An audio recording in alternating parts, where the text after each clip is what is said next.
Good morning, good morning, good morning, and welcome to WSTX AM 970, your community minded station. Yeah, with Doug Canton. Yeah, that's sometimes silly, sometimes serious guy, but hey, you go with the flow, right?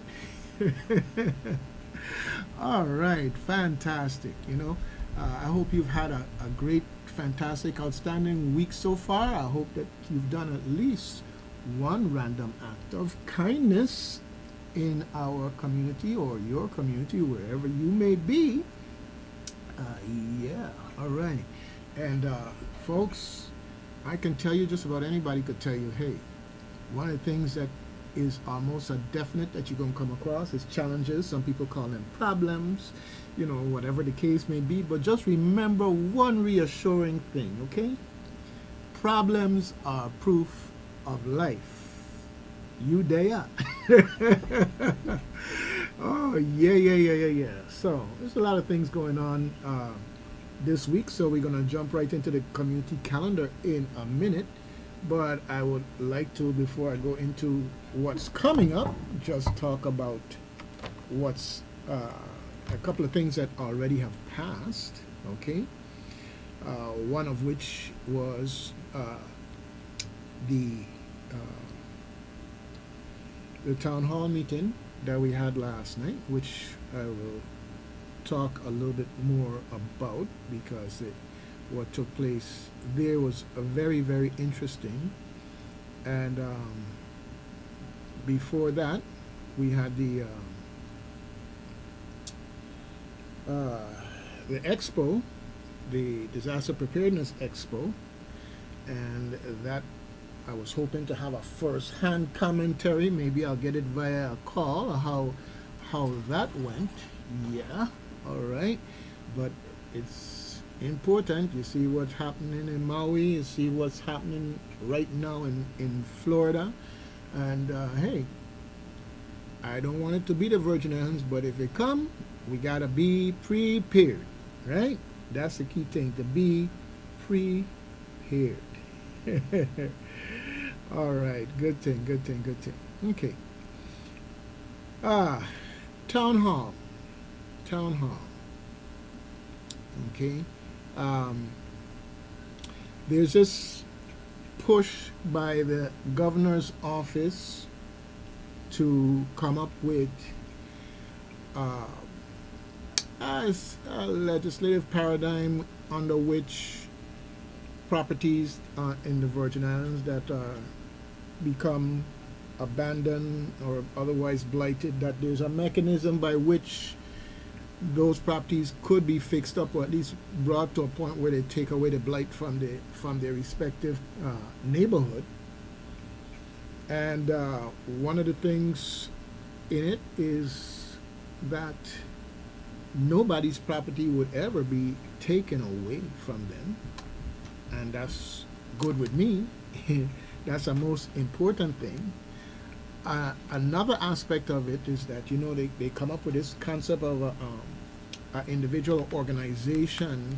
Let's call it organization because more than likely going to be a nonprofit organization that could fall into the category of being a conservator, the one who initiates and works with the property owner to start this process and get it going. But one of the nice things about that also is that the the conservator can never create any debt on the property itself, which means that not only does the landowner get to retain ownership of their land, if it's put into a conservatorship, it's for a limited time, just to bring the property up to whatever level the plan is. Okay? And in the process, any debts incurred, those debts are on the conservator. Those are not things that they can pass on to the landowner. No. The biggest problem we have is that we have nothing in place right now to accomplish what the governor is trying to do. I should say this administration is trying to do. So it's a start, definitely a very good start. And as we proceed, I just want to tell you that you can stay on top of it. In a minute or two, you'll see I'll be putting up a QR code.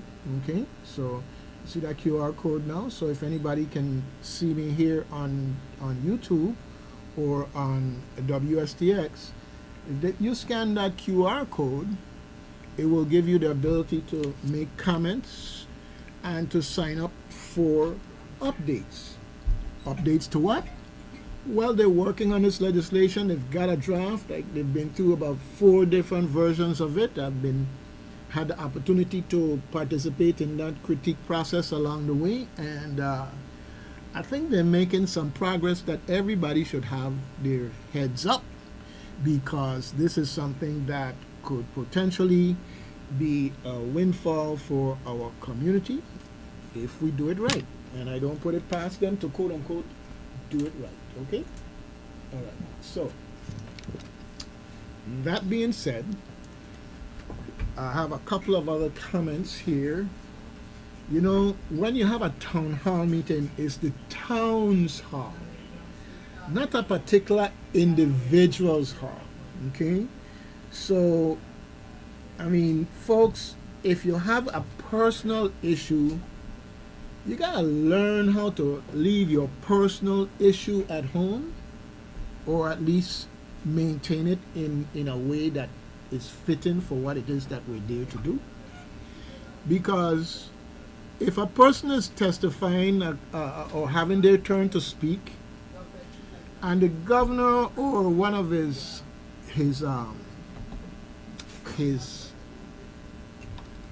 staff are addressing the person or the question, and somebody else, a third party, is going to be yelling and screaming, and I could tell you firsthand, I couldn't hear. Why are you doing that? The idea is to communicate. I mean, if you have something so pressing, push comes to shove, put it into writing. Push comes to shove, make an appointment with the governor's office, something. But when everybody is there and cannot hear because one person wants to act out like that, and I call it acting out, okay, because a total disrespect to everybody who is trying to hear and understand, okay? And this is nothing personal with the individual, because I don't know the individual, okay? And but the reality is, I don't have to know them. I'm there just like any other Joe Public trying to hear. Okay? So, if you don't want to let other people hear, if you want to yell and scream, then just go outside and vent, and then come back in, something. But show a little consideration for the people who are there and are trying very diligently to pay attention and see what's going on. Okay? Nothing personal. Hopefully, to the extent that they may be listening or whatever, that it's nothing personal. I was trying to listen just like you trying to listen. I had things to say, but I wasn't in the line to say them, so I'm going to say what I have to say via correspondence. And of course, you have this QR code that I just showed everybody that you can use to respond. That you can use to respond on the topic. Okay. I don't care how loud you could talk, how much you could yell, and you may even be going off topic on something that's of interest to me, but at that particular time, when the subject is A, B, and C, if you want to talk about X, Y, and Z, obviously time and place is very important. Okay, time and place for everything. I remember I used to go to the schools, and I walk in the classroom and I said, there's a time. And the children would retort in unison, and a place for everything. So, out of the mouth of babes. Okay? All right. Good thing. So, across the board, we had nothing in place, nothing comprehensive for sure. You might have had a piecemeal here and a piecemeal there. But here you have an attempt to put together something that can facilitate things that the community wants to get done. Hopefully, by the time they finish with drafting this legislation, everybody will be happy, right? What they say, hope springs eternal? It's not a bad thing to hope, is it? No, I don't think so at all. It's not a bad thing to hope. So, you know, yours truly would go ahead and keep hope alive.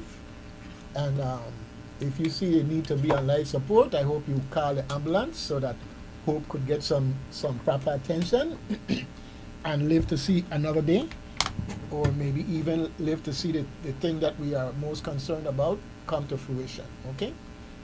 The thing we're most concerned about is a better Virgin Islands, okay? A better situation for us all in that respect, okay? So, I just want to say, you are part of the solution. Get involved to make a difference. But you know, whenever, it never fails, whenever you have a place with a microphone and people want to talk, you know, and people want to grandstand, somehow or the other, you get to that. But the problem is that's a distraction from the matter at hand, okay? Now, one thing that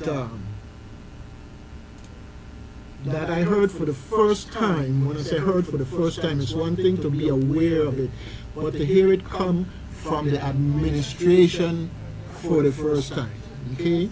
And it's very, very, very important. It's very, very important because the flow of information can derail disinformation. I've heard so much in our community about all that lumber that's stored at a school site and how that lumber could be used to help this person build and that person rebuild and this in the community and that is the community, right? Well, they stand up and tell the people about it last night in a way that I haven't heard the administration just tell it like it is. First of all, the lumber was procured with federal funds. The lumber cannot be used for anything other than what's approved for in the use of federal funds. Okay? And the program that they were hoping to use this lumber with, had planned to use that program is no longer, as I understand it, available. And they are negotiating with the federal government on how to deal with this lumber. All right? So, the government isn't sitting on this whole bunch of materials that they could be doing this and doing that to help this person, help that person, and just sitting back and not doing anything. But I'm going to tell you, that's predominantly what has been going around out there. People drive by, they see it, they hear somebody say this, they say, you know, and the thing about it is that a lie does get out there and get around the walls 7 times, while the truth just getting out the bed, trying to put on his sneakers to get out there and proclaim his existence or her existence. Folks, you know, if you see it on the internet, don't mean it's true. If you hear it on the taxi bus, yes, tell the story. If you hear it on the taxi bus, don't mean it's true. If you hear it on the beach while you're liming or hanging out with others, that doesn't mean it's true. Okay?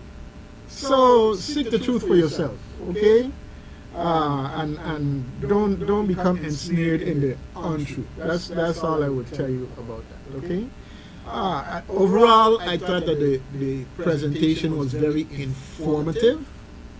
A lot of people that I talked to had a different idea of what was going on, and seemed to be have a different, favorable or open-minded attitude toward what they heard. Okay, that's just my impression. Let me make my disclaimer now, right? Let me make my disclaimer. I am speaking on behalf of Doug Canton and what he observed. Okay? And nobody offer me nothing or anything, any way to say that I would have some incentive to speak my mind on this topic. Okay? And I am also involved in my community, but involved with organizations that are directly impacted by blight and abandoned properties under the definition as laid out that evening. Okay?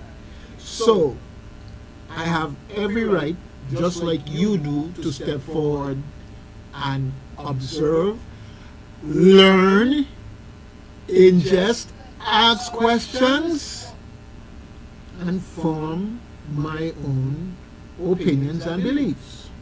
So, if there's something that I do along that path that you don't agree with, well, I am perfectly willing to sit down, drink coffee, drink water, whatever, and discuss it with you. But at the end of the day, we agree where we agree, we disagree where we disagree, and we still residents, neighbors, friends, whatever. Hopefully. Okay? Hopefully. I say hopefully because some folks has really take some of these things to heart in ways that they gotta get all the way down to me, your friend no more, and all this other stuff. And me laying that. Me laying that. Okay? Alright, so, you know, let me try a thing here.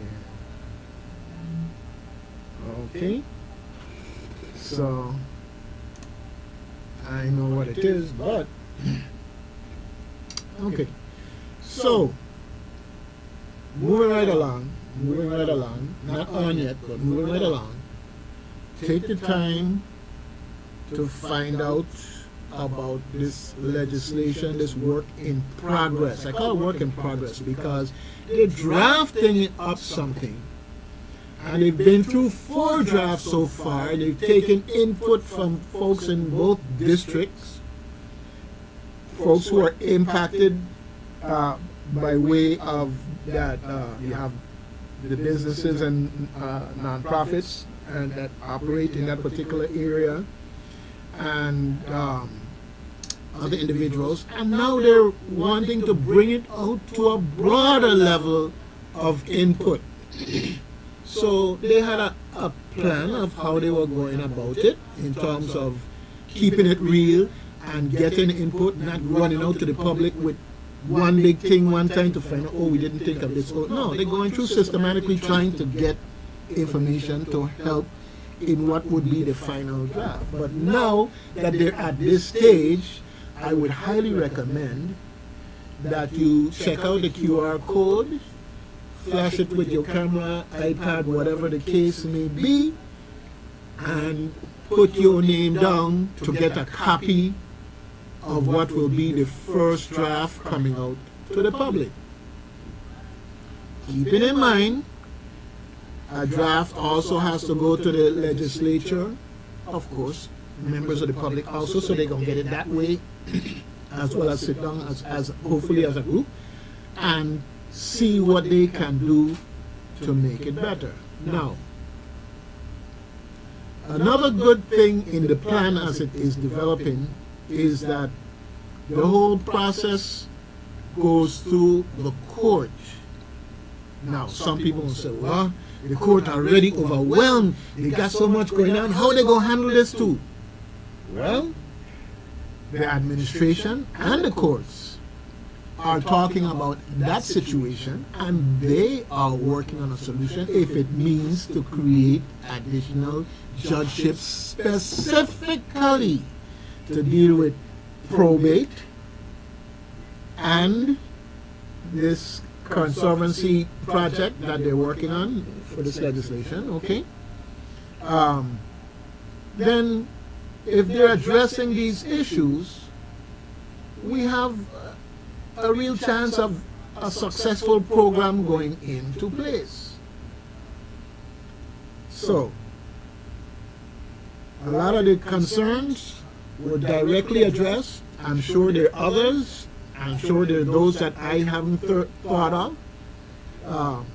And in some ways, the way they're going about is like some of the things that I would like to see in the legislation, and the other things, well, not so much, but it's not like it can't work. It's just a different approach.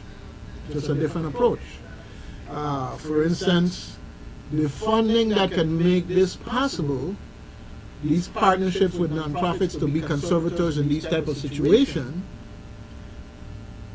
right? The funding would be there. We got the money to do it. The idea is we had nothing before, no plan before, and then all this money come along, and we decide, well, oh wait, no, this is something that needs to be adjusted. Let's see how we could bring this into the fold so it can be properly funded, so these organizations can do these things, and these families can benefit. All right? So I say, more power to them. Pay attention. If you want to sleep with one eye open, that's fine with me. No problem. You know, but you know, hopefully I won't be around to hear you snoring. All right, good thing, good thing. The bottom line is there's a lot going on in the community. You got to pay attention and be involved to make the difference. All right? All right, one day at a time, one thing at a time. All right. Let's take a look at the community calendar and some of the things that are listed going forward as we pass through some that have already expired. I mentioned the other day about this farm on Bijou that's selling farm fresh eggs, okay? And I'll say again, when I go down to the agricultural fairgrounds where they have the farmers market, from time to time they have farm fresh eggs there, but it'll go like that, pop, pop, pop, pop, pop, it's gone. Okay?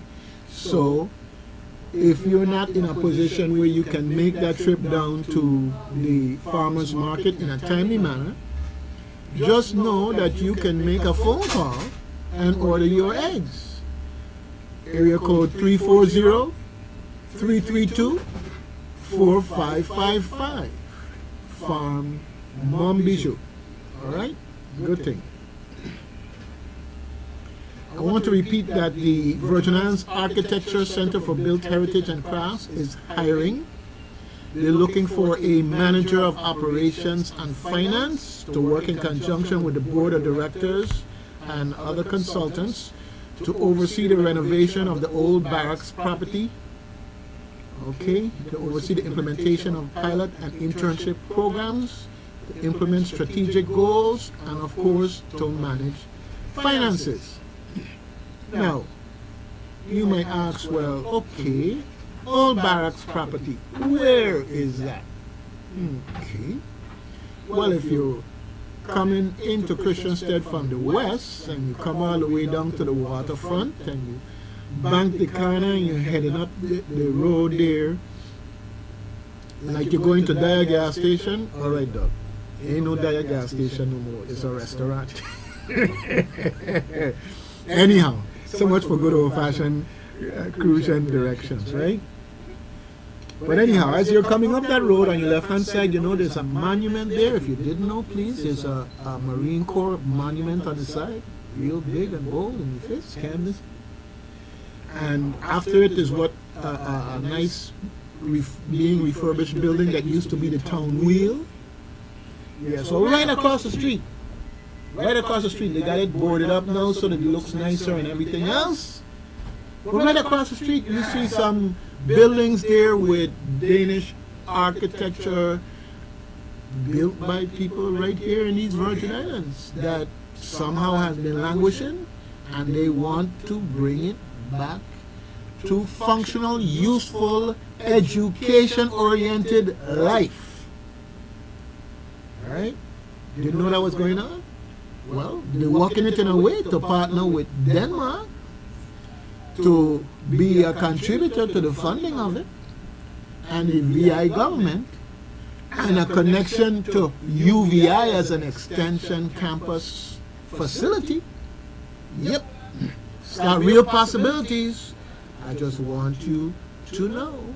All right. So when you hear about the Virgin Islands Architecture Center for Built Heritage and Crafts, just know that architecture is one part, but built heritage and crafts refers to the type of buildings that we have here, from that the folks who were enslaved were used to build all these magnificent buildings and these arches and these bricks in these special skilled persons. And it would be great that we would have a facility here in the Virgin Islands that will have the opportunity to train people in the Virgin Islands to address these needs. Because if you had to do that level of work, you're going to have to import skilled professional labor. You have to put the people up. You know, they ain't coming here to live on the street. You're going to have to pay them exorbitantly for the skills because they're that scarce. Why we want to do that? When we can develop our own mechanism for training and preparing our folks who, in addition to serving the needs here, have a business opportunity to use their skills other places in the world. Yes, VI ambassadors. All right. Anyhow, so Virgin Islands Architecture Center for Built Heritage and Crafts, they are hiring a manager of operations and finance. Okay. Yes, last week I talked about the dragonfly. Yes, very interesting statistic. A dragonfly can eat hundreds of mosquitoes a day. All right. Who like mosquitoes? I like mosquitoes as long as they have dragonflies. Okay? They may serve a purpose, but the one purpose I don't want them to serve is to bite me. So folks, learn about the dragonfly, a natural predator of mosquitoes, and the plants that you can have around your home and around your community that would encourage butterflies to be, I mean, not butterflies, but dragonflies to be in your neighborhood. All right? Just a little tidbit there. Because sometimes nature has the best remedy. Okay? Folks, today, the 31st, is the last day for getting your annual artistic grant application into the Virgin Islands Council on the Arts. Okay? Just a last minute reminder, but maybe you are already aware and you got yours together or it's already in. But just know, folks, August 31st, today, is the deadline. All right? Good thing.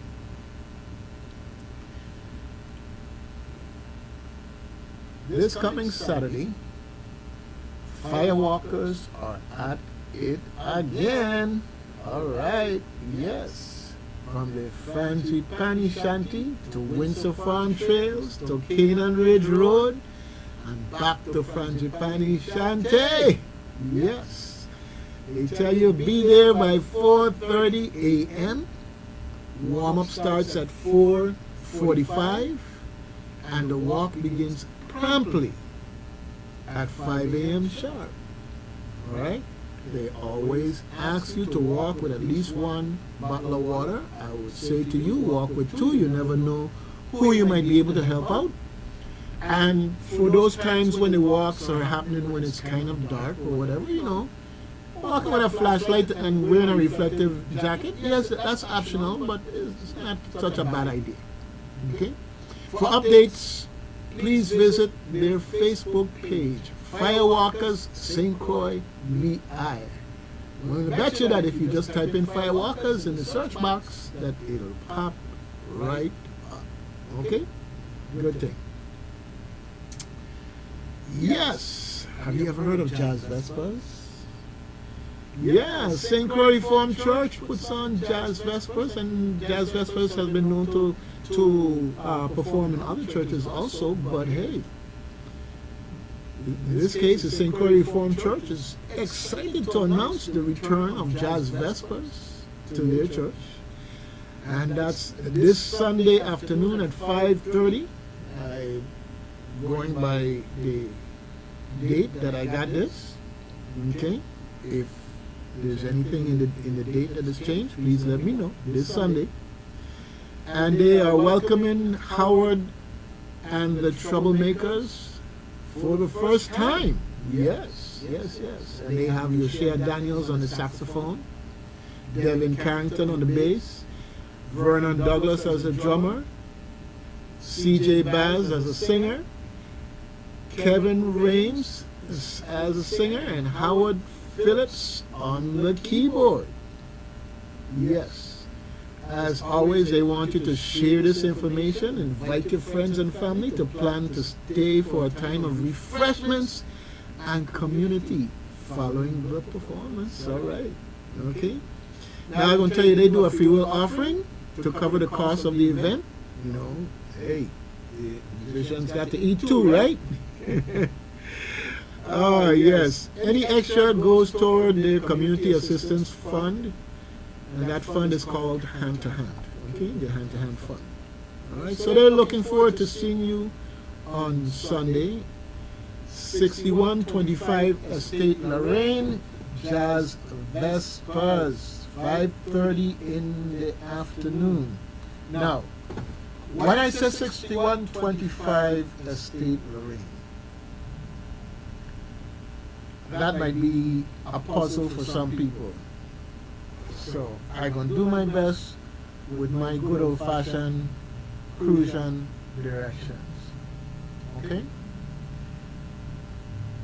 When you are coming from the Lorraine stoplight, as though you're trying to get toward Glen, you know, it's a long stretch. You pass the post office, you pass various businesses and car repair places and other businesses going down, and at the end of that stretch, you know that it makes a right-hand turn. Well, if you didn't notice, right before that right-hand turn, there's a 90-degree right that takes you off the main road and up a hill. And as you reach up toward the top of that hill, you turn off to the right, and you're right on the premises of the St. Croix Reformed Church. All right? Okay. Now, that's the best I can do, other than, you know, forming a caravan and having everybody follow behind someone who knows where they're going. But it's good. Check it out. Check it out. All right? I've attended quite a few of those, and I'm thankful to the persons that told me about it so that I could enjoy it. All right. Good thing. One time I went there and I took a friend along with me, and it was like pulling teeth to get them to come. And the music was so good, the experience, the fellowship, everything was so great. Then afterward, they just had this broad smile on their face. I said, yeah, go ahead, say it. All right, yes, they did say thanks for hauling them out of the house to this event. Okay? All right, folks, moving right along. One season has ended and a new season is getting ready to start. I am talking about Caribbean Community Theater, folks. Caribbean Community Theater. Yep. They have out a casting call for Monday, September 4th at 2 p.m. and Tuesday, September 5th at 7 p.m. They're doing auditions for a play called The Tin Woman. Okay? No. So obviously, we're definitely not in Kansas, right? Okay? Because they had a tin man. All right. The Tin Woman. It's a play by Sean Grennan. It's going to be directed by Heather McCrae. And they need actors, female and male, ages 30-ish and 60-ish. So if you are 25-ish and could play a good 30-ish, hey, go for it. All right? Now, you got some of these 16-ish that want to act out like they are good 30-ish, but I don't think that you're going to cut it for this. Anyhow, you're always willing to put in a try. All right? Who knows? Maybe some facial makeup and whatever else. You never know. All right. So if you want more information, one of the things that you can do is to call the CCT, and that's usually after 5 o'clock. I don't think that you're going to catch them during the day job time. Okay? So 778-1983, 340-718, forgive me, 340-778-1983, 340-778-1983. The show is scheduled to run from November 3rd to the 18th, so it's plenty of time to learn your lines. Okay? All right. Good thing. You can also contact Heather McCrae at the email Heather, that's Heather, McCrae, MCRAE 23 at gmail.com. All right? Heather McCrae 23 at gmail.com.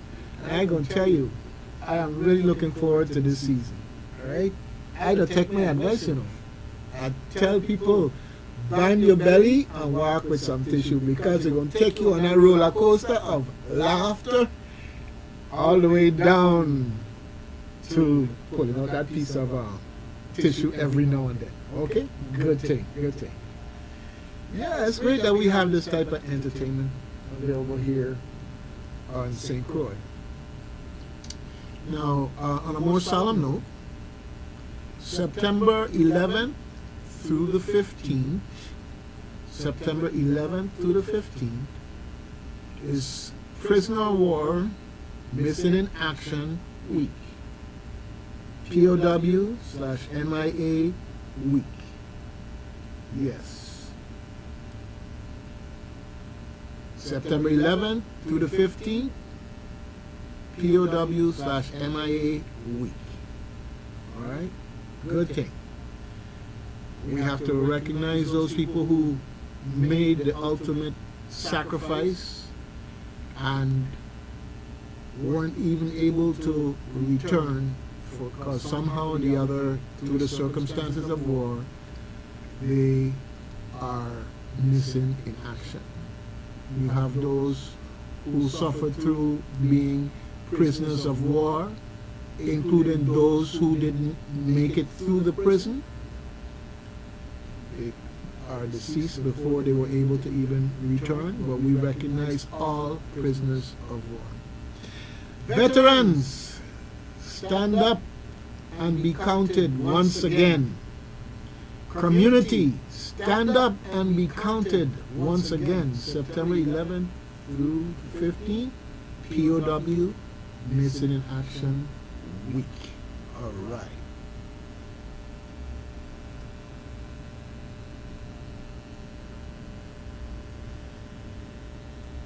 September 9th, a Saturday, 5:30 p.m.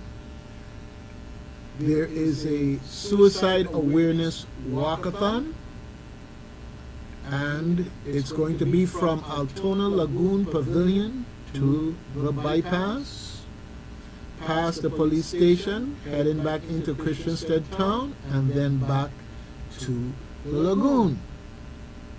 They have light refreshments will be served afterwards. Yes, we are encouraging you to come out and show your support, as well as take the message home with you to share with family and friends, and to be attentive to what's going on around you.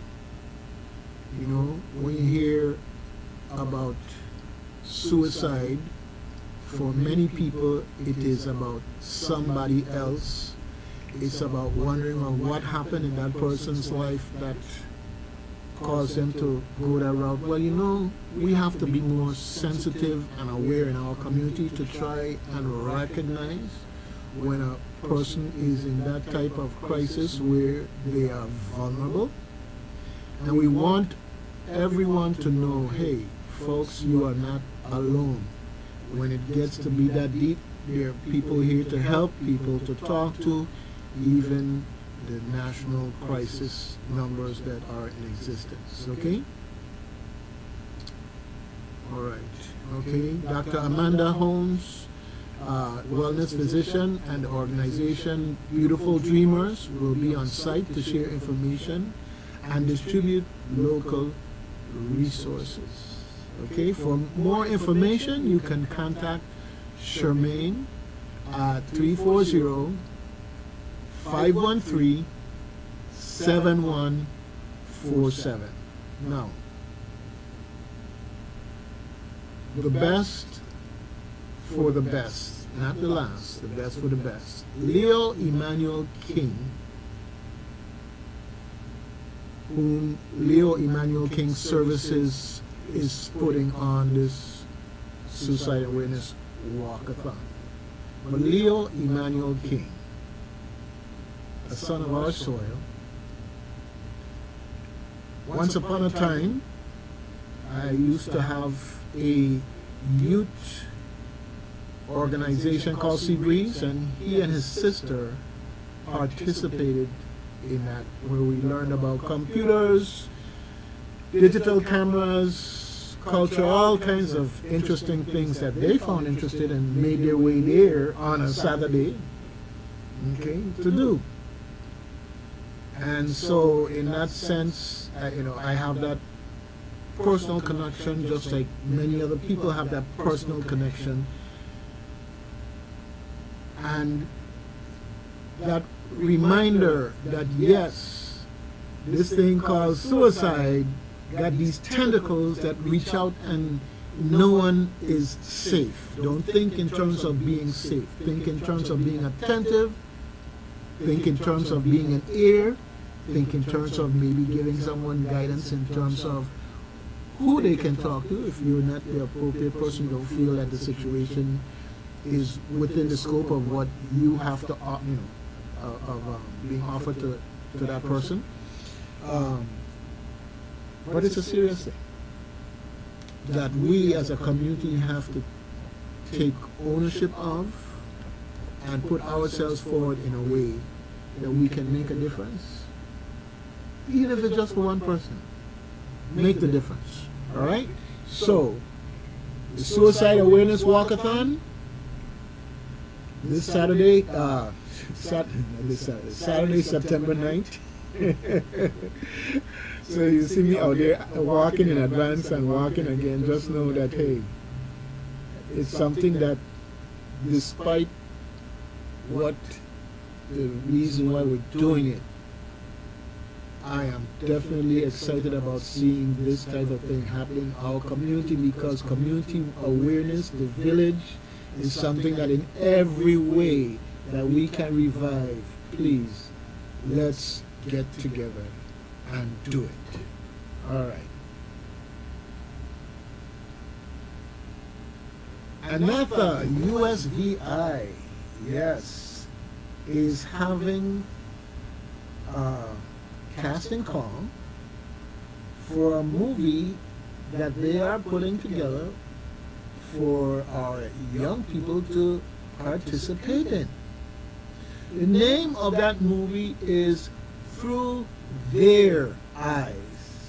Yes.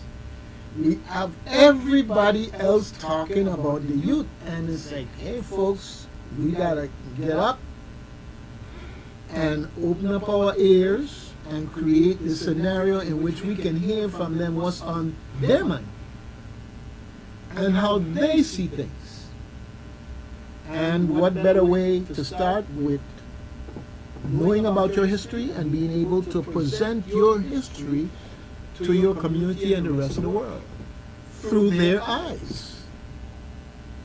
Yes, so they have their casting call out, and they're asking you to submit a 15 to 30-second video that tells why you should be the youth chosen to act in this film.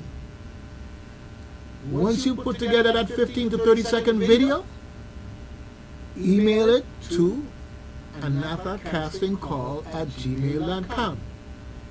Just to be sure, Anatha, ANATHA, casting call@gmail.com. And that has to be in by September 8th. Yes, all right. They're going to have live auditions also, and the live auditions will be held on September 15th, 2023. So folks, if you want more information about this, yes, you can look up anatha.com, but if you want more specific information, you can call 340-422-0124. That's 340-422-0124. Now, for you adults who are listening, I know if it's not your children, it might be your niece and nephew, it might be family friends who have that young person with that talent. Please pass the word on. 10, 15, 20 years from now, when they're standing on the stage and getting that acting award on TV, you just never know that it may be one of those people that you inspired, encouraged, or otherwise suggested to, that they participate in this Anatha movie called Through Their Eyes, a youth-centered look at Virgin Islands history. Okay, good thing. Yes, as we progress through September, on the 30th, the Yvonne Ashley Galabert YAG Breast Cancer Awareness Foundation and the Caribbean Museum Center for the Arts is putting on Sandals, Sunglasses, Sunset. Yes, 3 S's. All right. So, save the date, folks. Caribbean Museum Center for the Arts, YAG Breast Cancer Awareness Foundation. They're putting on sandals, sunglasses, sunset. All right. Yes, folks, every chance you get, be on the bandwagon, be on the train, be on the team of all of us who are fighting this scourge in our community, in this world called cancer. We want to kick cancer out of town. But it means that you have to educate yourself and make yourself available to the educational services that are out there so that you can learn more about how to avoid sedentary behavior. You say you want to step back, you don't want to learn that. No. You like being on that couch watching that TV all the time? No. You got to get up. No. We're going to make sure you become an A student, or at least make a C one. No. Yes, but that sedentary behavior, of course, also you have to deal with nutrition. Yeah, I used to like them fried food, and all these other things, and still like them. But I also realize that whether it's cholesterol, diabetes, or other things that we got to deal with, that we have to take responsibility for our health. All right, so nutrition is very important for us. So we're talking about exercise, get up and move, nutrition, yes, knowledge about how to recognize certain signs, as well as the importance of doing regular checkups. Okay? Men, I'm talking to you too, you know, because whether you know it or not, men can get breast cancer. Okay, you want to call it chest cancer, call it chest cancer. So you like that, okay? You don't have breasts like that, okay? All right. But all I'm saying to you is, you could close your mind all you want to. The reality is, it's a threat to all of us. Be a part of the solution, be a part of the team in the fight against cancer. All right. Good thing, good thing, good thing. Now, today is the last day of August, folks. I mean, August, how we hardly even knew ye. Tomorrow going to be September, folks. Think about it. We're in the month of September. And then you're going to blink your eye and it's October, November, Thanksgiving, and Christmas coming. Hey, just be thankful. Just be thankful that we are here, and hopeful that we will be there to experience those things. Yes. So, looking all the way up into September, and moving into October now. I want you to save the date of October 6th to the 8th, because is going to be a cross-island cycling challenge. Save the date, folks. Save the date. You know, these folks have been doing great things in terms of advancing the camaraderie, sport, and friendship in cycling. They've also been very active in cycling as having ride-outs where we get out our community, our young folks out there on their bikes and helmets and everything else. Yeah, so support them. They're supporting you. All right? Bush Cook, Chef Cook. Yes. It seemed like it was just yesterday, right? Well, October 20th to the 22nd, it coming again. We're going to be talking more about that. Okay? All right? And also, the St. Croix Animal Welfare Center in October is having the Barktoberfest. Yes. All right? They're calling for vendors and everything from now. Yes, yes, yes. Barktoberfest. Okay? Now, the one thing I want to say about these three events, meaning the cycling challenge, which I've been out for a while. I've been talking about that for a while. Mark your calendar, folks. Here you were saying October, that's so far away. Well, hey, tomorrow is September. Tomorrow is September, so it ain't that far away. All right? And then we have the Bush Cook, Chef Cook going on. Yeah, right there. And Barktoberfest. So, folks, I want to big up these organizations. St. Croix Animal Welfare Center, the Bush Cook, Chef Cook, Osage Farm, and the cyclists here, the cycling organization here. I want to big them up because they put the word out early. Plenty of time, so I could have you marking your calendar, marking it up and marking it up some more. Don't mark it up so you can't read it now, you know. All right? It's important, but they're getting the word out early so that you know.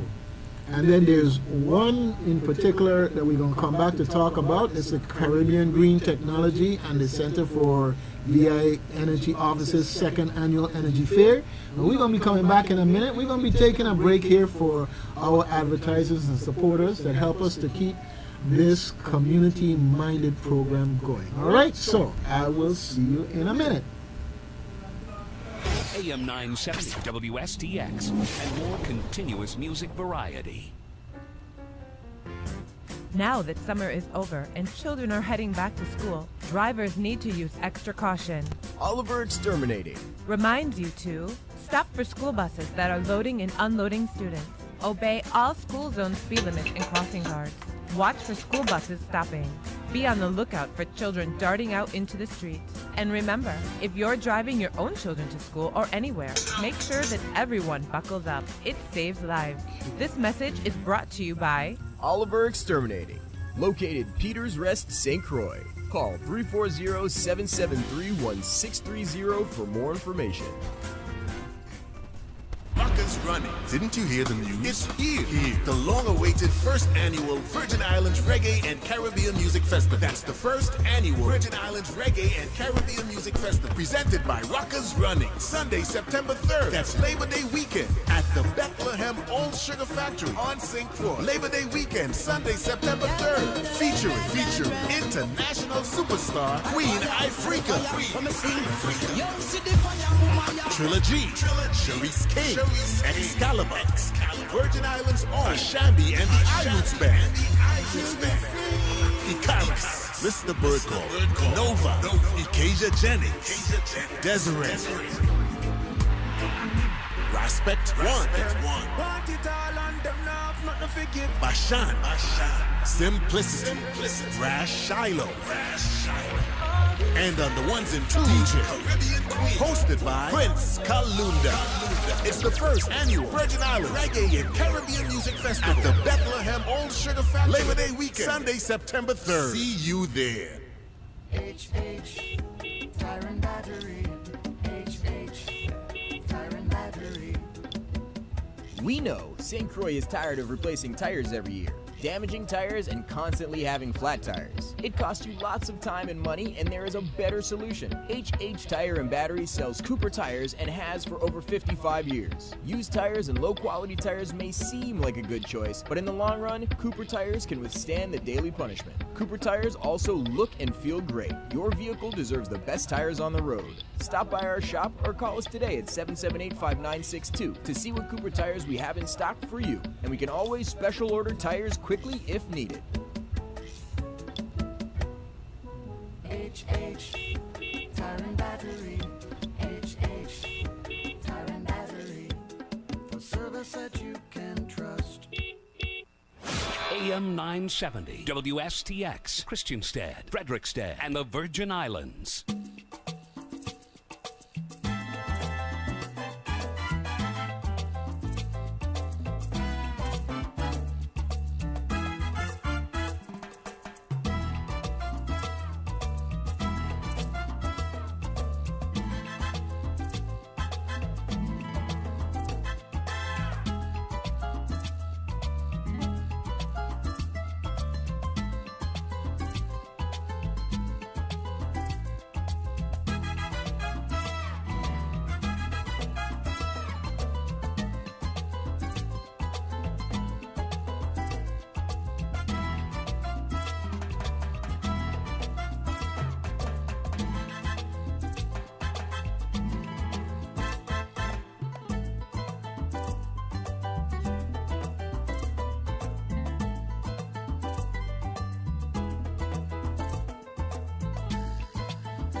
Yeah, folks, we're back.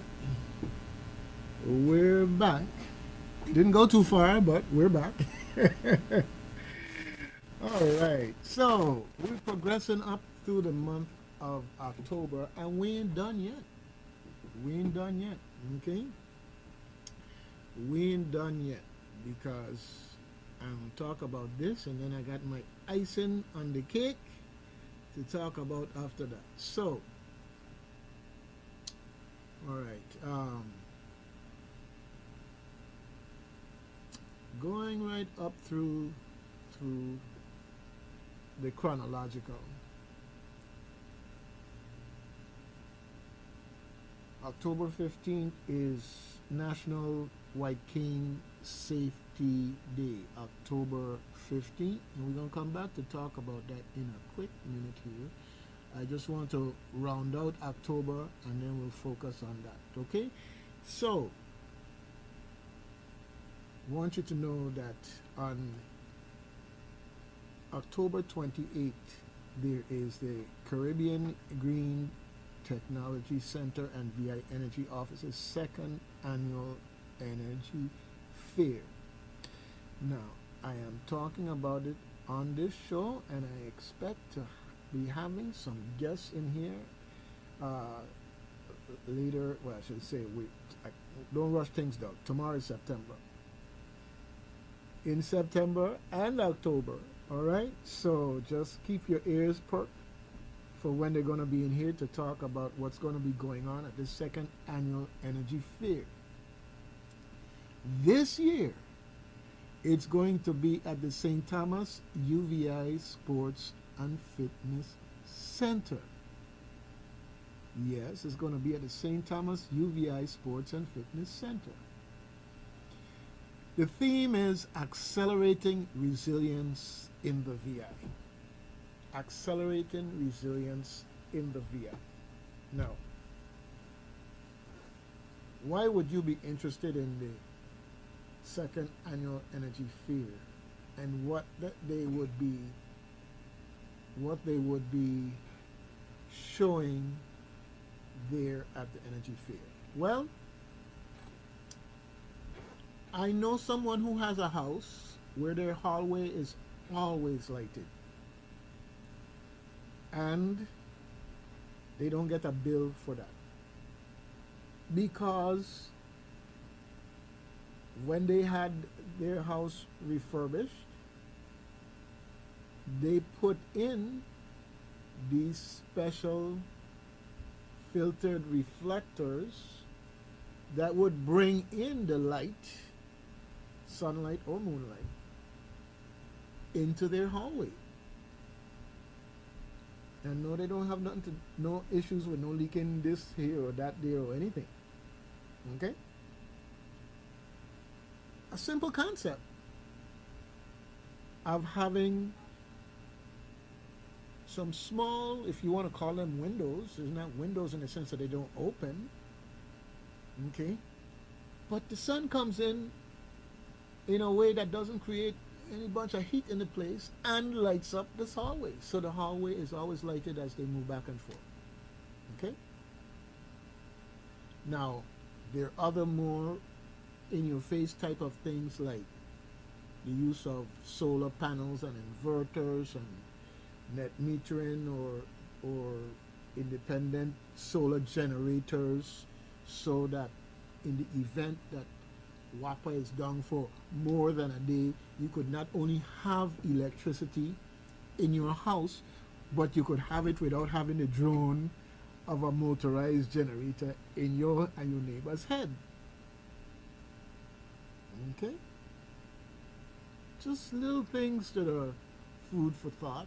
And then someone like me who does a lot of technology work, and the most irritating thing is in the middle of your work for WAPA to go off, and because a particular piece of equipment didn't have power, you now have to stop that work and in some cases maybe even do some repairing of files or something like that.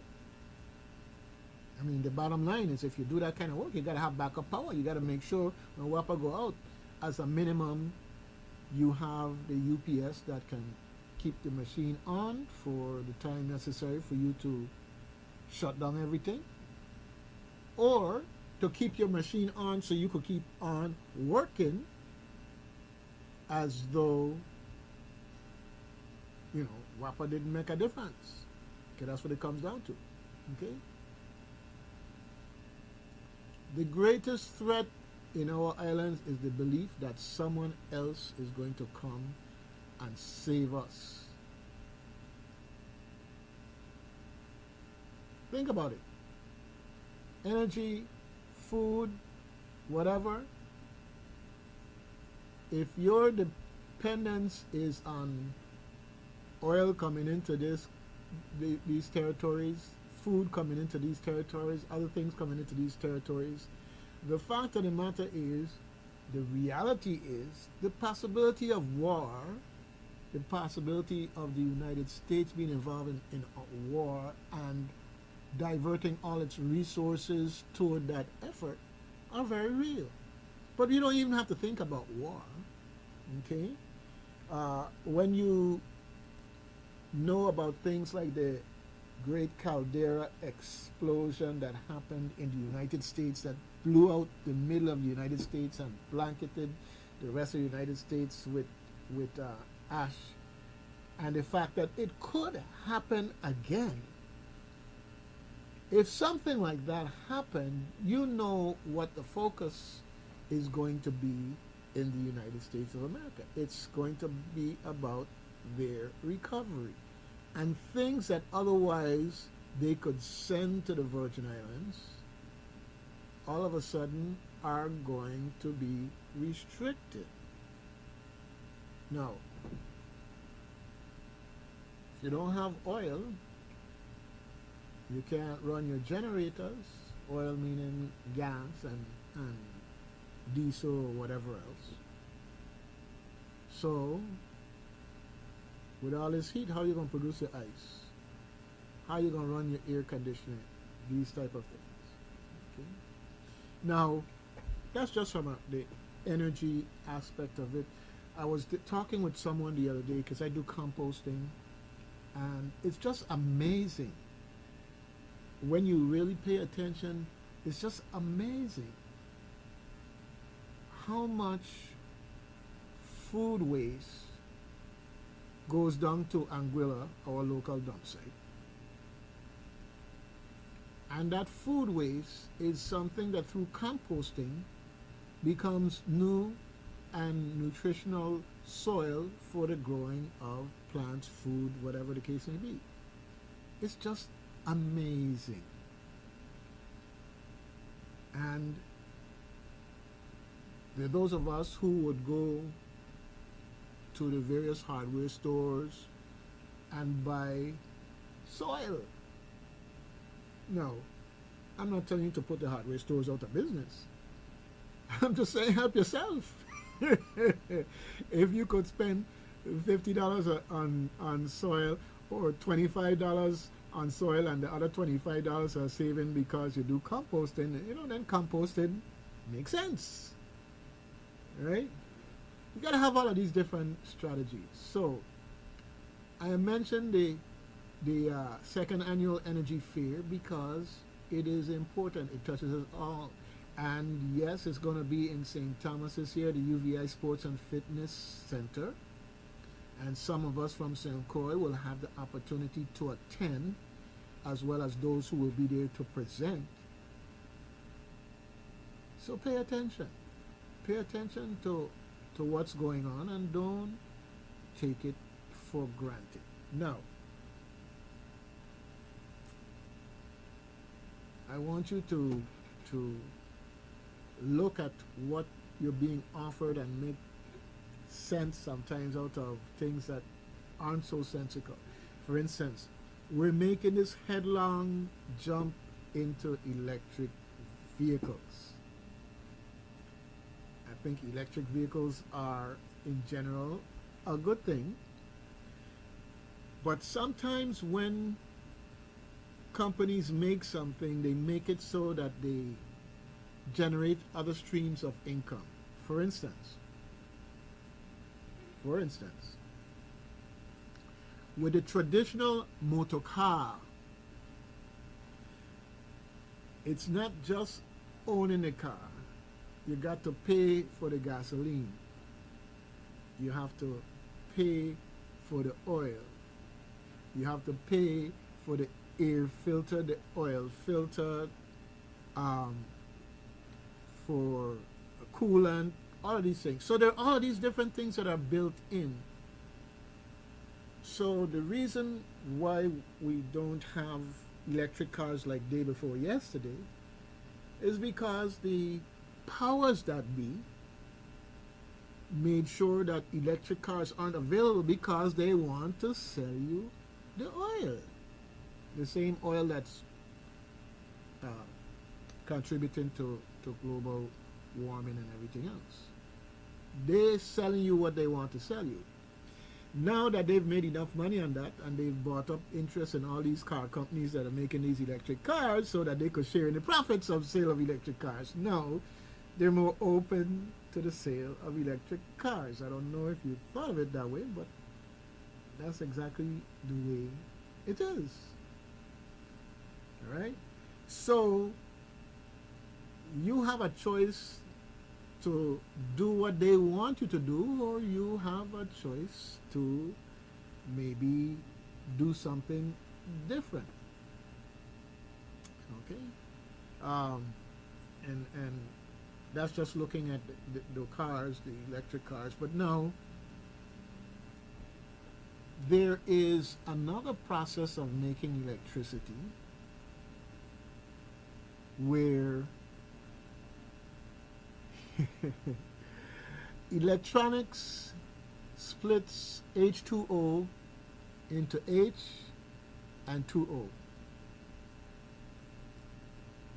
But you also have a reverse process also, okay, where you could take 2O and mix it with H to make water. So imagine that you have a car, an engine is an electronic device that the only thing that comes out the so-called muffler is H2O.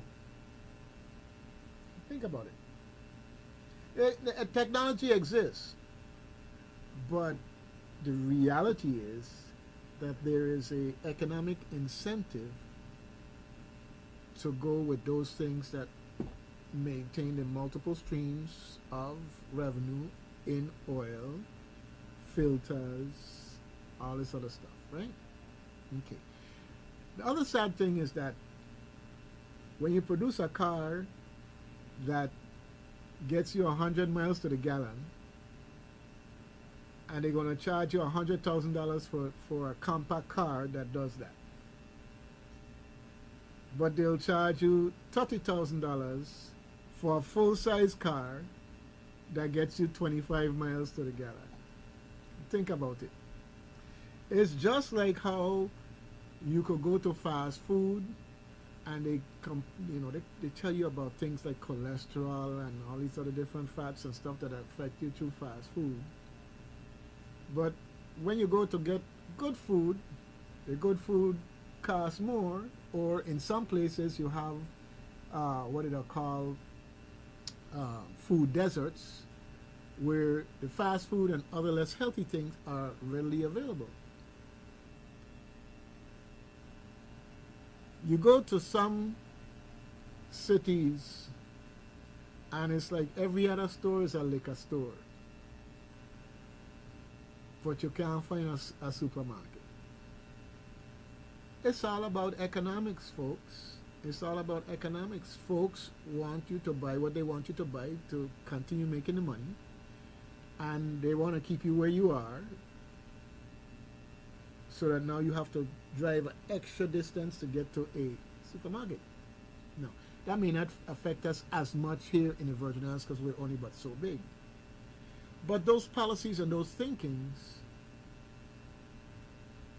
make their way into our community as part of capitalism, being part of the United States, the global economy, all this other good stuff. Anyhow,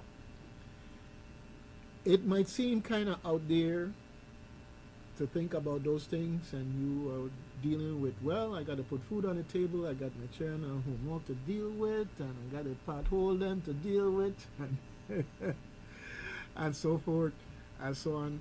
And as I mentioned potholes, I'm thinking about when I was driving up the road last night. I was in my creative state of of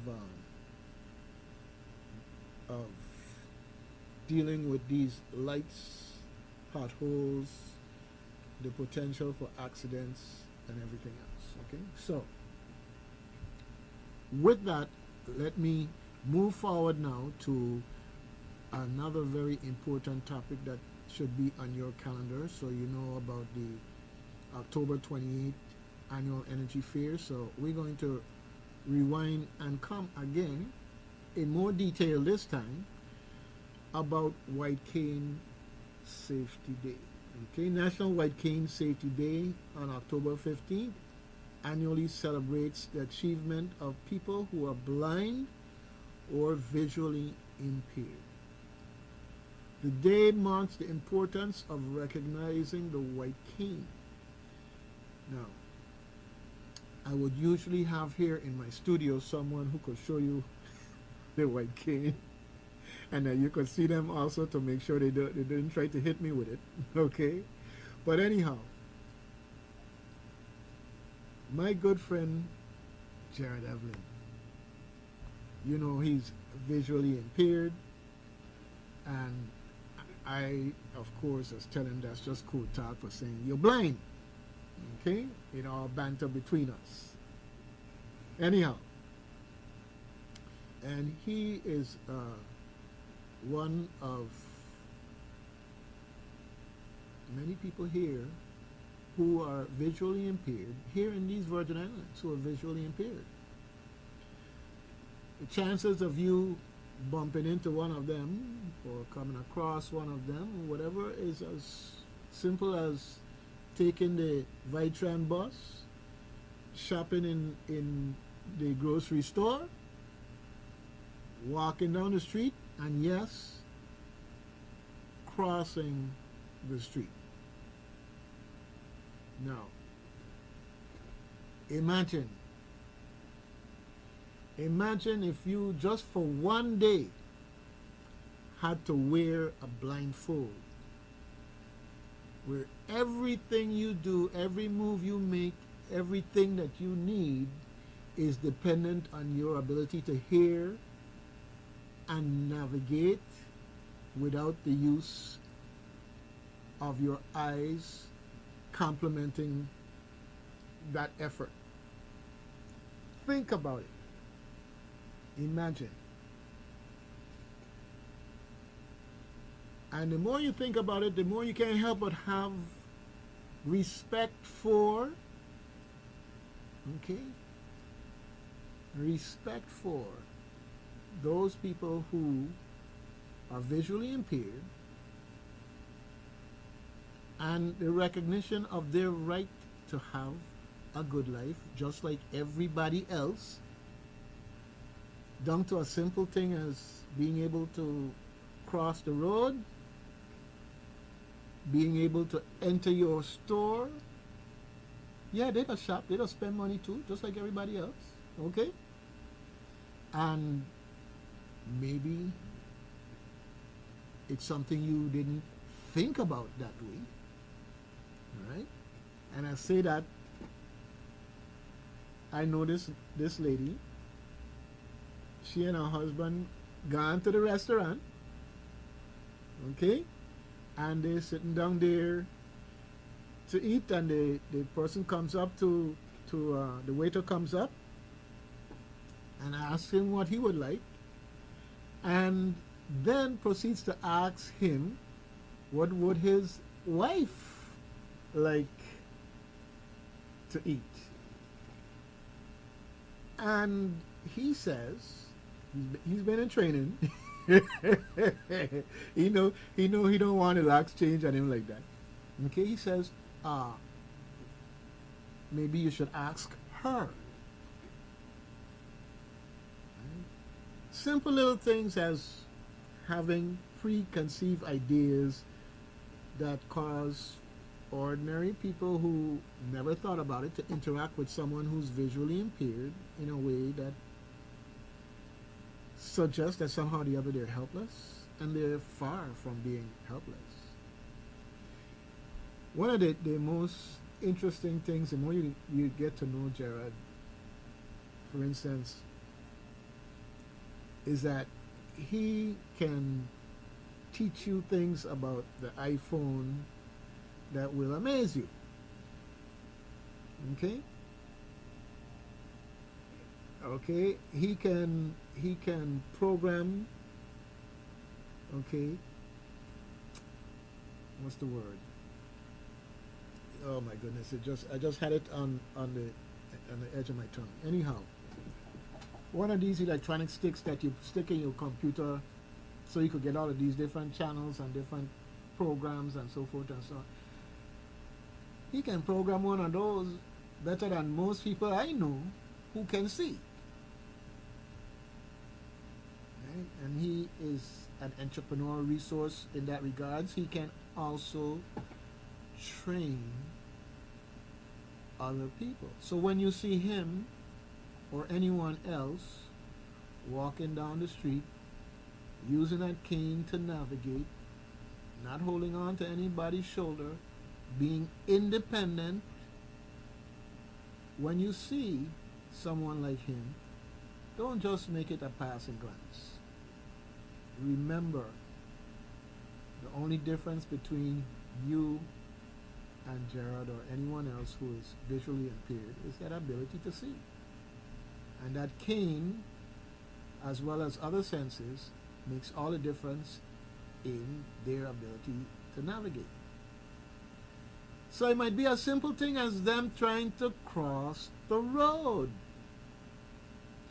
Do you know that we have a white cane law here in the U.S. Virgin Islands, that when that person stops at the sidewalk and they stick their cane out and they look into left and right to cross the road, do you know that you have to, as a matter of law, stop?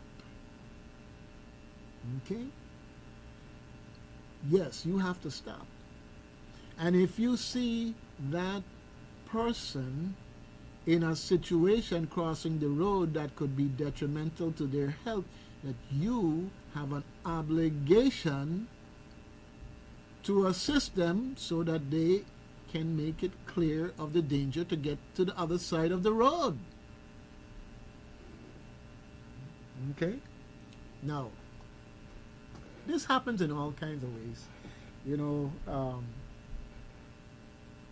my good friend Gerard told me about the time he crossing the road and this lady stopped her car, get out her car, come and escorted him across the road. Okay? And apparently there was something that for the people that can see noted, and they forget about Gerard except in this one respect. Okay? The person made a remark to the effect that, wow, you know, all right, that like being blind has its perks because this person stopped and did that. No, it's not perks. It's what you, I, or anyone else should do, not just as a matter of law, but as a matter of community. Community. Caring. Nobody gets there by themselves. Other people help you get everywhere you've got to go in this life. All right? Now, there is going to be a ceremony. We're going to talk about that more because we're counting down that 1 month. Hopefully we'll have him in here next Thursday so we can talk more about it. But White Cane celebrations around the world sometimes involves walks or marches, you know, and very often in the process of doing that, people who take to heart and come and participate. Some of them even put on blindfolds and would be provided a cane so that they can participate in a way that drives home what it means, and to have respect, empathy, and concern, and to equally make available the things in life that go to quality of life to persons who also are visually impaired. Okay? Anyhow, now the 15th is a Sunday, if I'm not mistaken. Okay? So during the week, you'll be hearing more and more during the week of leading up to White Cane Day, Safety Day. You'll be hearing more and more about the White Cane and whatever other activities that will be held here on St. Croix in particular. Okay? And I'm going to tell you, sometimes you don't have to put on a blindfold to realize certain things. And I'm going to share with you something that I share all the time. Jared and I driving down the road, and we come up to an intersection, and there's a stoplight. And the stoplight turns green for me to move into the intersection to turn left or right to proceed. Okay? And I'm getting ready to go. And Jared all of a sudden says, "Doug, stop. Don't go." And I turn and I watch him, and he's like, okay. You know?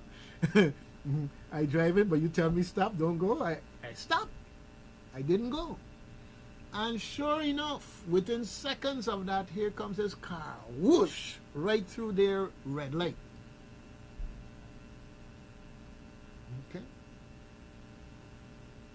Because he could hear up the hill that this car was coming at such a rate with their foot not on the gas. The foot had done gone through the floorboard and almost down to the street. They weren't stopping. Yeah. Save our lives that day. I mean, it's just another way to have even greater appreciation. Okay? So, stay tuned. Mark your calendar. October is around the corner. You're going to be hearing more of us talking about White Cane Safety Day and the activities that we're going to be having. All right? And when you see someone on the sidewalk, in the store, paying the WAPA bill, getting money out of the ATM, using their credit card in the store to pay for the items that they buy, technology has really exploded in a way to make it possible for persons with the disability of impaired vision to really be just like you and me. And that if there's anything that I would like you to take away from today, is just that. Like you and me. A person just like you and me. Okay? Alright. Good thing. Because that day when the car came through the intersection, I think my eyes work pretty good. I don't have a problem with that. I think my eyes work pretty good. But the reality is his talents and his ability as a person just like me saved my life. Okay? Alright. Talking about saving lives. After leaving the town hall yesterday evening, town hall about the blighted and abandoned property um, legislation process where they're working on coming up with legislation to address that. As I got out on the road, coming back to Christiansted, I encountered some of the things you always encounter in these days, unfortunately too much, the potholes, okay? But then you had the bright lights, people driving with their bright lights on. Folks, when there's no cars coming, you could turn on your bright light, but as soon as you see another car coming, you need to turn off those bright lights. I mean, I'm gonna tell you, sometimes it's so bad you just have to kind of like pull to the side of the road and slow down. People behind you want to know what's going on. Well, you can't see because the lights are so bright and directly in your eyes because they don't put on the low beam. Now, this is something that at some point in time, I think the police need to come up with a systematic way of posting themselves in places and dealing with that. Not to give tickets, but to give citations and awareness, and maybe we can come up with some type of public service messages about it, because it's just a matter of time that another accident going to happen because of the behavior of just driving with high beam on. Now, folks, I'm going to tell you this. As much as you could complain about streetlights in the Virgin Islands, I would tell you that we got plenty of streetlights. Not enough, but I'm going to tell you we got plenty. If you don't believe me, jump on a plane with me when I go to Massachusetts, and let's go to the suburbs. Let's leave the highway and go to the suburbs. And you want to talk about dark, no street lights?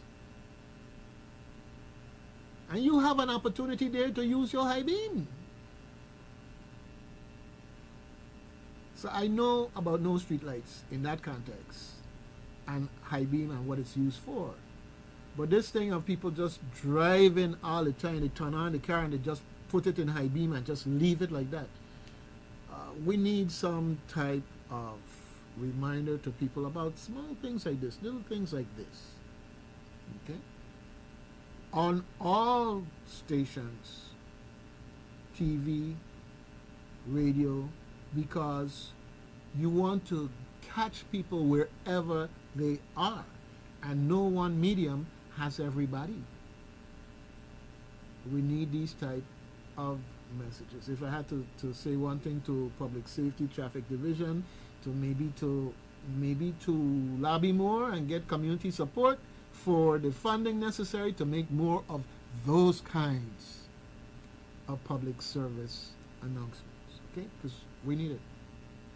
We need it. The fact of the matter is, folks learn the enough to get their license, and once they get their license, they figure they know everything else, and they need to stop learning from that point on and just drive. We have to look at things different and create a scenario, create an opportunity for them to be better than that. Because when I say it, it's not to talk bad about someone as much as it's to recognize the situation that we're dealing with, but in the process to know that we can do things to be better than that. Okay? Yeah. That's just where I wanted to leave it. All right? We can be better than that. It's enough opportunities for things to go wrong and for an accident to happen, or we don't have to add to it. Right? That's just the best way to put it. We don't have to add to it. Okay. All right. I guess not. Okay. Well, folks, it's getting close to that time. I call it close. It's about 20 minutes to the hour of 10 o'clock this morning. We have the rest of the day to go from here to there and do the things we want to do, need to do along the way. You know, do a random act of kindness. Do something that turns somebody's head and say, oh wow. Okay? Just do it. Just because you can do it. And if you're feeling kind of bored, please do some premeditated acts of kindness. You don't have to worry about being investigated by Congress. You don't have to worry about nobody coming and investigating you for doing that in any way, shape, form, or fashion. Just do it. Love's in need of love every day. And a little bit of yours will go a long, long way. All right.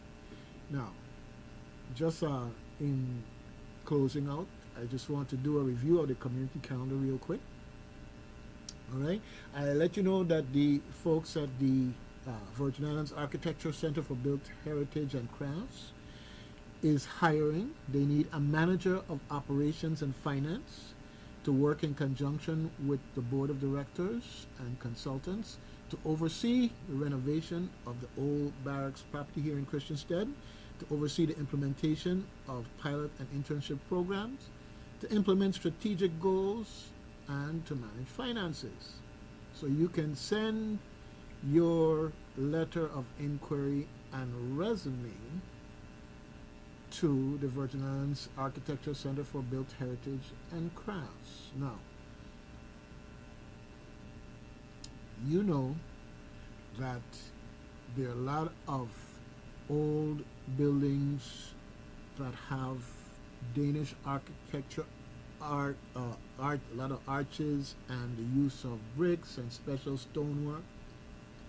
And for the most part, the professional skills to work with that type of design haven't been taught here, and when it was, most of those people have gone, either passed on or moved away, whatever the case may be. But there's a need for skilled professional persons, not just here in the Virgin Islands, but around the world.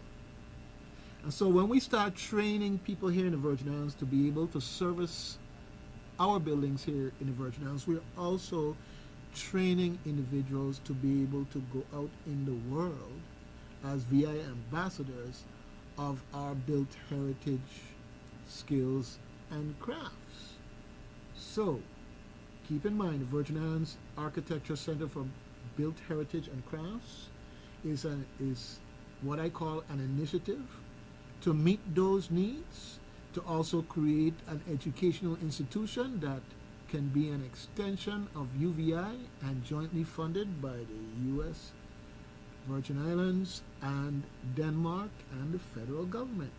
Let's get behind it. So folks, if you believe your credentials match what they're looking for as a manager of operations and finance, definitely send them your letter of inquiry and resume. All right? Good thing. Yes. So much going on. Today is the last day. Today is the deadline day for making sure that if you have an application to the Virgin Islands Council on the Arts for their annual artistic grants, that you make sure it gets turned in today. All right. Postmark, however, make sure they get it by today. Saturday is just down the road. Shucks, man, here we are. We got over hump day. It's Thursday. Yes, it all starts with Thursday. Friday worshipers, you can be at ease. Everything is under control. And just know that come Saturday, firewalkers there to take up any slack you may have. That's right, firewalkers on the move this Saturday, September 2nd. Yeah, folks. They got to walk from Frangipani Shanty to the Windsor Farm Trails to Canaan Ridge Road and back to Frangipani Shanty. Yes, Be there at the shanty by 4:30 a.m. so that you can do your warm-up starting at 4:45 a.m. and the walk begins promptly at 5 a.m. sharp. Okay? Don't be there calling police to report no mass abduction at 5:01 in the morning. Because at 5:01 you late. They start 5 a.m. sharp. They ask that you walk with at least 1 bottle of water. I suggest you walk with 2. You never know who you might be able to help out. And sometimes these walks start early in the morning at a time of the year when it's dark. And if that's the case, hey, a flashlight and a reflective jacket even, optional things, might be a good thing to do. All right? Good thing. You can keep up with Firewalkers on Facebook. Yes, Firewalkers St. Croix VI, but I can tell you, if you just do a search for Firewalkers, it'll pop right up. Okay. Jazz Vespers. Yes, Jazz Vespers. Great music, great fellowship, refreshments. Yes, a fantastic experience. I'm talking from my own experience. Yes, all right. The St. Croix Reformed Church is excited to announce the return of Jazz Vespers to the St. Croix Reformed Church this Sunday afternoon, 5:30. Yes, they'll kick off with a brand new year of amazing jazz programming. All right. This Sunday they're going to be welcoming Howard and the Troublemakers for the first time. Yes. Yoshia Daniels on the saxophone, Devin Carrington on the bass, Vernon Douglas on drums, Howard Phillips on the keyboard, and they're going to have some amazing voices in CJ Baz and Kevin Rames. All right, good thing. Yes, so share this information, folks. Invite your friends and family. Plan to stay for a time of refreshments and community following the performance. It has happened like that because, as I said earlier, I once had to pull teeth to bring a friend of mine out. Past their bedtime or something, they would probably try to say. Yes, but they saw people that they hadn't seen in a while. They had great conversation, talked, they enjoyed the music, all this good stuff. And when it was all done and we getting ready to go to the car, of course I drove. I pulled them out, so I drive. I just watched them and said, I ain't gonna say nothing. And they said, yeah, I know, it was good. Thanks for bringing me out and all this other good stuff. We had a good laugh. We had a good laugh. And that's what it's all about, community, folks. So when the St. Croix Reformed Church invites you out to Jazz Vespers, just know it's just a community gathering with good jazz music, refreshments, and hey, that good feeling of having enjoyed yourself in the process. Yeah, quality of life, folks. They do a free will offering to help cover the cost of the events, yes, by the musicians.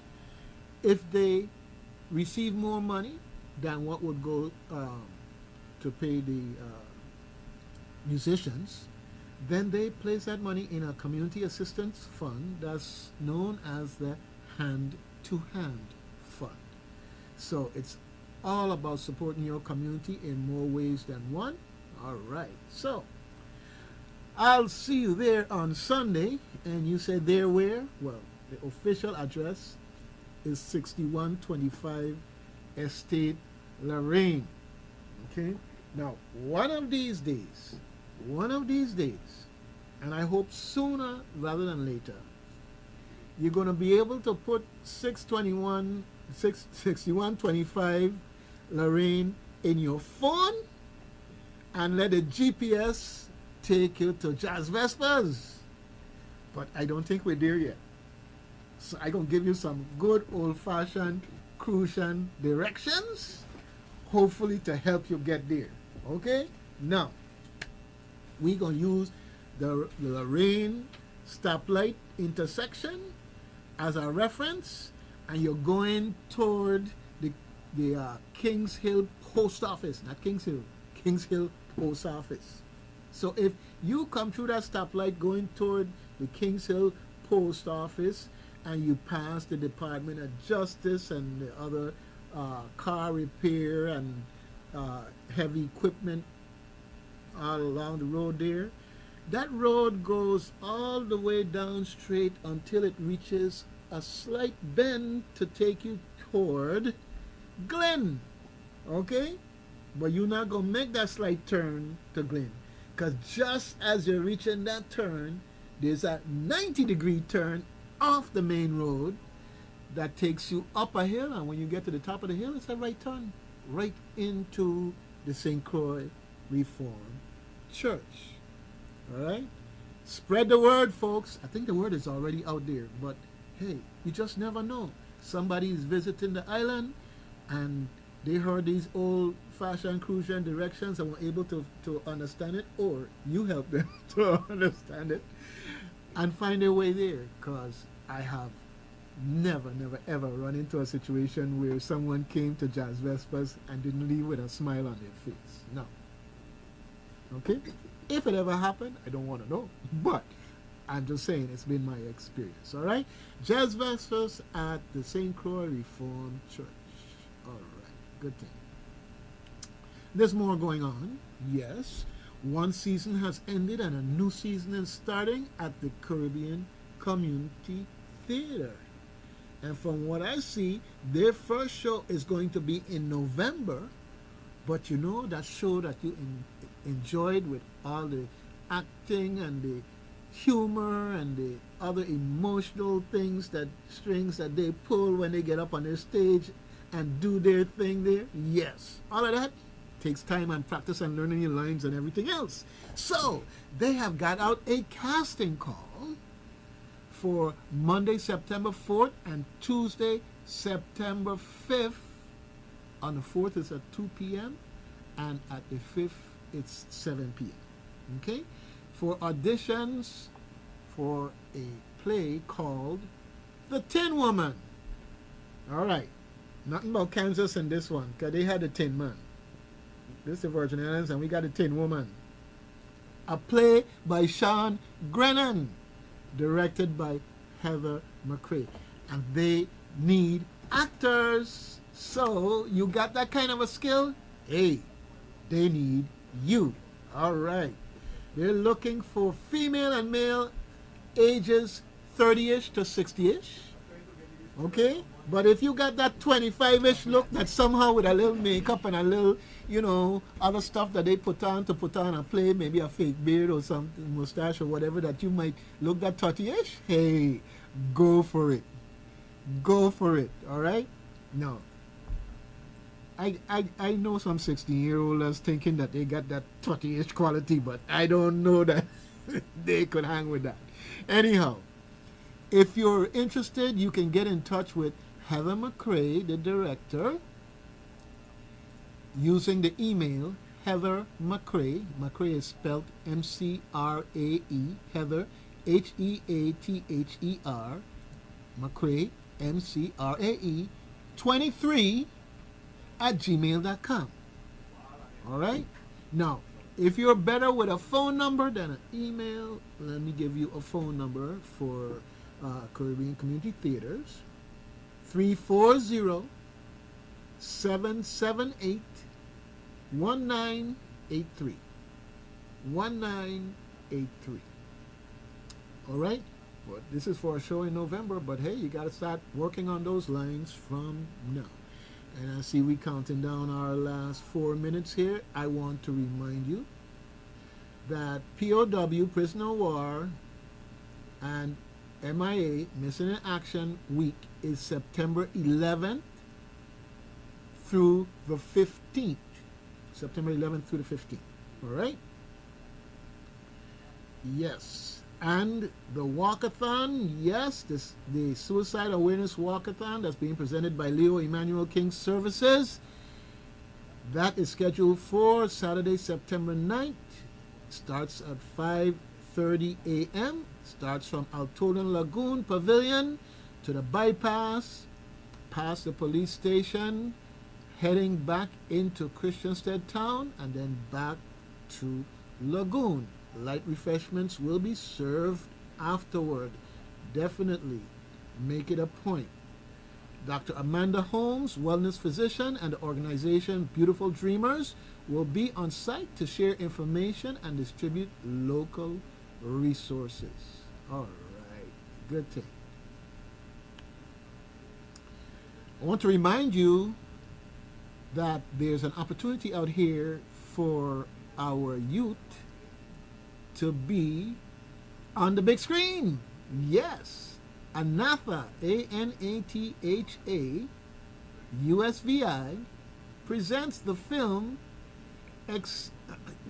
Through Their Eyes, a youth-centered look at Virgin Islands history, folks. Yes, okay? And this is an opportunity for them, our young people, to be the actors who may learn or may be talking about what they already know about Virgin Islands history, but it's going to be through their eyes. So they've got out a casting call for USVI students. Yep, they have a casting calls where you can submit, meaning the student can submit a 15 to 30-second video that tells why they should be chosen for the film. All right, and you can send that video to ANATHA, ANATHA, casting, that's CASTING, call, CALL, at gmail.com. ANATHA casting call at gmail.com. Yes, and you need to get that to them by September 8th, 2023. Yep, all right. And the live auditions will be held on September 15, 2023. The announcement will be coming out as to where the auditions will be done. All right, so you can get more information by calling 340-422-0124. All right. Yes, so rounding out September to the end here, we've got the 30th of September. We've got sandals, sunglasses, and sunset at Caribbean Museum Center for the Arts. That's the Yvonne Ashley Gallagher Breast Cancer Awareness Foundation and Caribbean Museum Center for the Arts. And that rounds us out for September. Oh my goodness, August. How little we knew ye. And you getting ready to leave us already? Anyhow, just line up your random acts of kindness to close out August and to delve headlong into September. All right? It's that time, folks. Until next time, remember, share the love.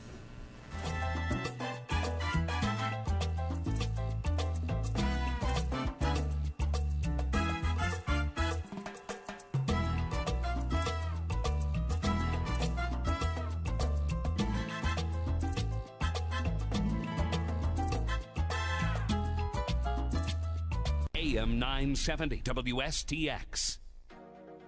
The Bank of St. Croix would like to share some important financial preparedness tips as the 2023 hurricane season gets underway. We recommend withdrawing cash prior to a pending storm advisory to avoid possible limits imposed during a storm or immediate aftermath. Interruptions to the availability of banking centers and/or ATMs are also possible during this time. Once communication channels have been restored, customers may utilize digital tools such as online banking, mobile apps, and phone banking options that may be available at their financial institutions. Stay vigilant and monitor all available information on storm preparedness. Bank of St. Croix will continue to share important hurricane preparedness tips and updates at bankofstcroix.com, on our Facebook, Instagram, and LinkedIn pages, on the local radio stations, and through the Office of the Lieutenant Governor.